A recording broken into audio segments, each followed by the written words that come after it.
Jadi saya berkawan baik dengan Pak Fahri Hamzah, berteman baik dengan Pak Fadlizon. Jadi ya, inilah Indonesia.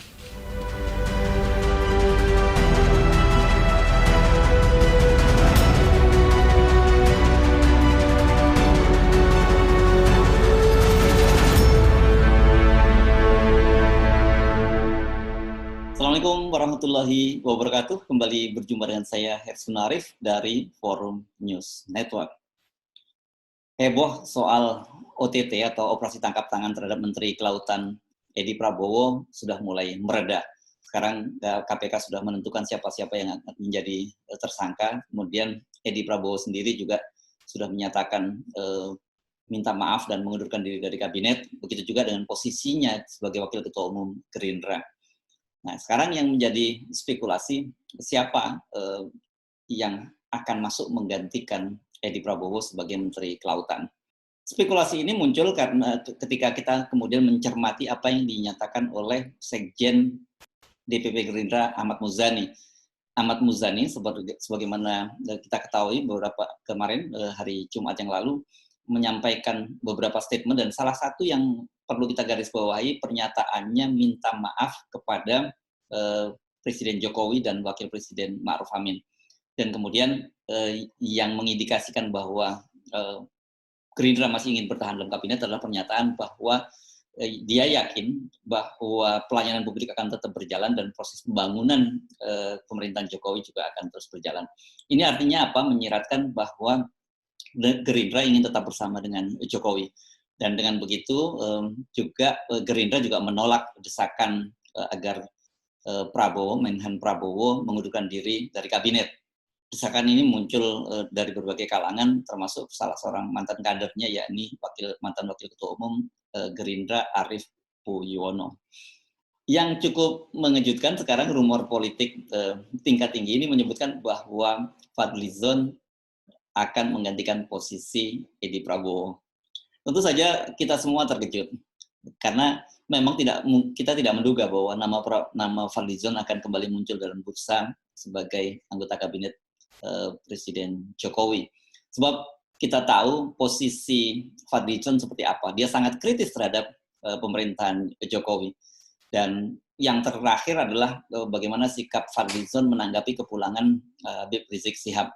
Dia menyatakan kritik keras terhadap pemerintah yang memperlakukan Habib sebagai musuh negara. Seharusnya, kata Fadlizon, Habib Rizik itu dirangkul, bukan dipukul.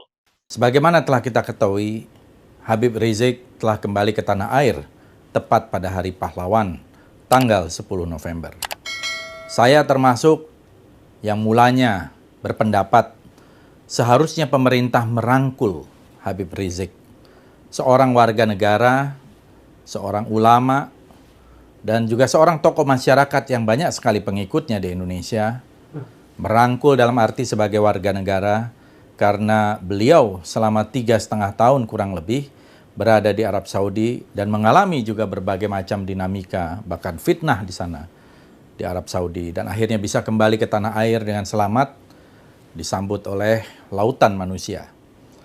Jadi menurut saya ada beberapa hal kenapa Habib Rizik seharusnya dirangkul, bukan dimusuhi. Fadlizon juga termasuk dari sedikit tokoh nasional yang dengan segera bertemu dengan Habib Rizik Syihab tak lama setelah dia kembali ke Indonesia tanggal 10 November lalu.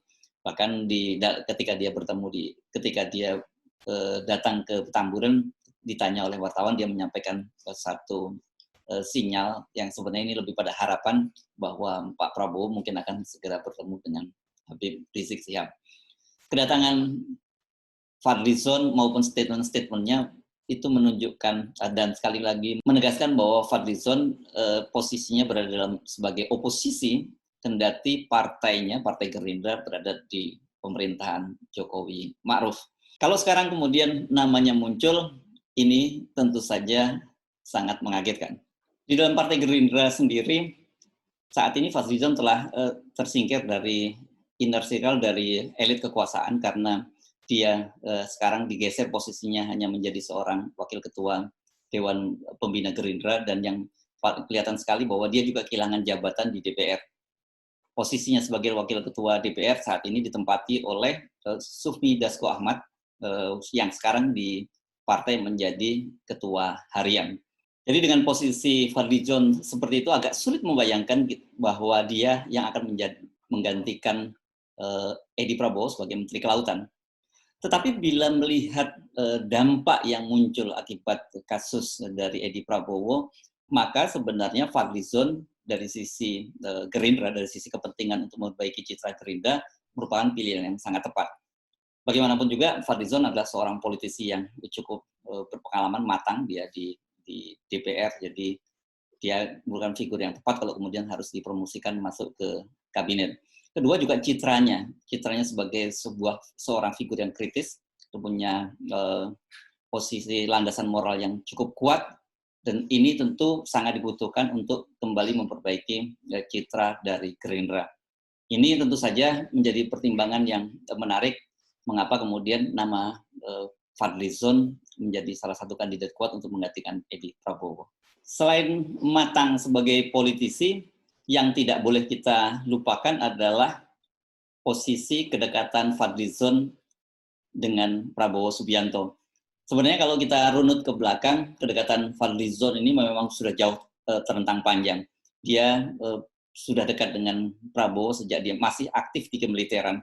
Bahkan ketika kemudian musibah menimpa Prabowo, dia dicopot dari jabatannya sebagai Pangkostrat dan kemudian dia berhenti sebagai perwira TNI. Fadlizon termasuk salah sedikit orang yang mendampingi Prabowo. Dia juga ikut mendampingi Prabowo di Yordania dan kemudian juga dia bersama Prabowo kemudian membangun Partai Gerindra.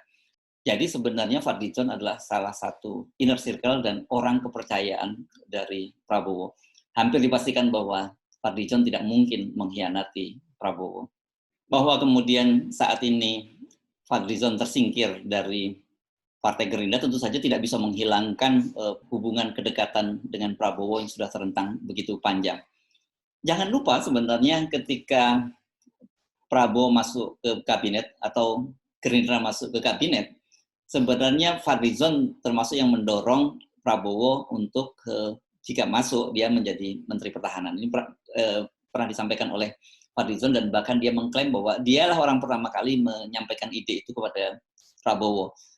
Mengapa Menteri Pertahanan? Sebab menurut Fadlizon itu sesuai dengan kompetensi dari Prabowo. Dan dengan kompetensi yang tepat, maka Gerindra bisa memberikan kontribusi yang besar kepada kabinet Jokowi Ma'ruf. Ini kan sangat menarik bagaimana prosesnya kemudian dia mendorong masuk ke kabinet, termasuk Prabowo masuk ke kabinet, tapi kemudian dia ngambil posisi di luar. Inilah memang keunikan dari seorang Fadlizon. Sekarang bagaimana dengan Jokowi? Apakah dia bisa menerima Fadlizon, seorang tokoh, seorang politisi yang tiada hari tanpa kritik terhadap Jokowi? Kalau kita menyimak ketika Fadlizon bersama Fahri Hamzah bertemu dengan Presiden Jokowi di Istana pada saat tanggal 18 Agustus lalu ketika pemberian penghargaan Bintang Mahaputra, sebagaimana dikatakan oleh Jokowi bahwa dia sebenarnya tidak punya persoalan apa-apa, hubungan dia dengan Fadlizon dan juga Fahri Hamzah cukup baik. Bahwa mereka sering berbeda pendapat itu soal biasa, termasuk juga menyampaikan kritik-kritik. Penghargaan ini diberikan kepada beliau-beliau yang memiliki jasa terhadap bangsa dan negara. Dan ini lewat pertimbangan yang matang oleh Dewan Tanda Gelar dan Jasa. Jadi pertimbangannya sudah matang. Bahwa misalnya ada pertanyaan mengenai Pak Fahri Hamzah, kemudian Pak Fadlizon, ya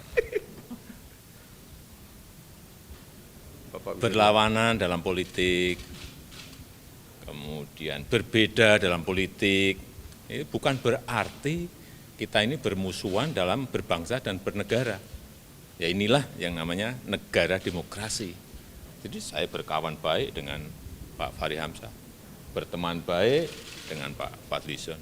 Jadi ya, inilah Indonesia. Nanti tanyakan langsung ke Pak Fahri, ke Pak Fadli. Silakan Pak. Apakah benar bahwa Fadlizon yang akan ditunjuk menjadi Menteri Kelautan menggantikan Edi Prabowo? Ini tentu akan menjadi sangat menarik bila sampai terwujud. Dengan latar belakangnya, dengan sikap moralnya seperti itu, Fadlizon diperkirakan akan segera melakukan bersih-bersih di Kementerian Kelautan. Dan ini tentu saja sangat penting bagi Gerindra untuk mengembalikan kepercayaan publik terhadap partai ini. Sebagaimana dilaporkan oleh majalah Tempo, Prabowo ketika malam itu ke dini hari mendapat laporan penangkapan Edi Prabowo, dia sempat menitikkan air mata. Di situ dituliskan dia sangat menyayangkan mengapa itu terjadi pada saat citra Gerindra atau penerimaan publik terhadap Gerindra sedang naik-naiknya. Memang saat ini berdasarkan sejumlah survei tingkat elektabilitas Gerindra ini sedang naik. Tapi dengan penangkapan dari Edi Prabowo, diperkirakan Gerindra langsung nyungsep. Dan ini tugas yang sangat berat bagi partai untuk mengembalikan. Karena itu diperlukan figur-figur yang yang kredibel dan bisa dipercaya oleh publik. Fadlizon tentu saja merupakan salah satu pilihan yang terbaik yang saat ini dimiliki oleh Gerindra. Walaupun jatah sebagai Menteri Kelautan itu saat ini dimiliki oleh Gerindra, tapi tentu saja sama-sama kita ketahui bahwa untuk penunjukan seorang menteri di kabinet itu tentu saja tidak semata-mata hanya pertimbangan dari Presiden Jokowi sendiri. Dia harus mendengar dari para ketua umum partai-partai koalisi, terutama tentu saja PDIP yang saat ini diketuai oleh Megawati. Apakah Megawati juga bisa menerima figur seperti Fadlizon? Ini tentu sangat penting. Dan juga jangan lupa, masih seperti dikutip dijelaskan di majalah Tempo, ditulis oleh majalah Tempo, bahwa korupsi yang terjadi di kelautan ini sudah melibatkan juga kader-kader non-Gerindra. Samping itu ada juga partai-partai lain yang juga terlibat. Jadi artinya sebenarnya korupsi di kelautan ini merupakan korupsi koalisi antar partai. Karena itu tentu saja figur yang masuk ke Kementerian Kelautan itu harus figur yang akomodatif terhadap kepentingan-kepentingan partai lain. Sementara kalau Fadlizon rasanya agak sulit kita membayangkan figur seperti dia mau diajak kompromi untuk hal-hal semacam itu. Kalkulasi politik semacam itu tentu saja yang menjadi pertimbangan bagi Gerindra untuk menempatkan seorang kadernya menggantikan posisi Edi Prabowo. Pilihannya memang sulit. Jika dikirim hanya figur-figur biasa saja, figur yang akomodatif, maka tentu saja dalam jangka panjang masih sangat merugikan citra dari Gerindra. Tetapi bila dipilih figur seperti Fadlizon, tentu saja harus ada kompromi-kompromi yang dilakukan, dan ini yang sulit. Kita akan menunggu apakah betul Fadlizon akan ditunjuk menjadi seorang menteri di kabinet Jokowi. Ini sangat menarik. Anda tentu bisa membayangkan bagaimana figur seperti Fadlizon yang tiada hari mengkritik Jokowi, kemudian juga sering mengkritik Menteri Menko Marinvest Luhut Panjaitan, kemudian tiba-tiba menjadi anak buah dari Presiden Jokowi, menjadi pembantu Presiden Jokowi, dan lebih spesifik lagi, dia akan berada di kementerian di bawah koordinasi dari Menko Marinvest Luhut Panjaitan. Pada saat Gerindra memutuskan untuk bergabung dengan pemerintahan, sesungguhnya nama Fadlizon waktu itu sempat masuk ke dalam bursa menjadi salah satu menteri. Dan ketika waktu itu wartawan menanyakan kepada dia tidak memberikan penegasan apakah dia akan masuk atau tidak. Nah, kali ini Fadlizon dinominasikan untuk menjadi Menteri Kelautan menggantikan Edi Prabowo. Apakah kembali Fadlizon hanya masuk nominasi dan kemudian batal lagi masuk ke kabinet? Kita tunggu saja perkembangan berikutnya. Saya Hersun Arif. Wassalamualaikum warahmatullahi wabarakatuh.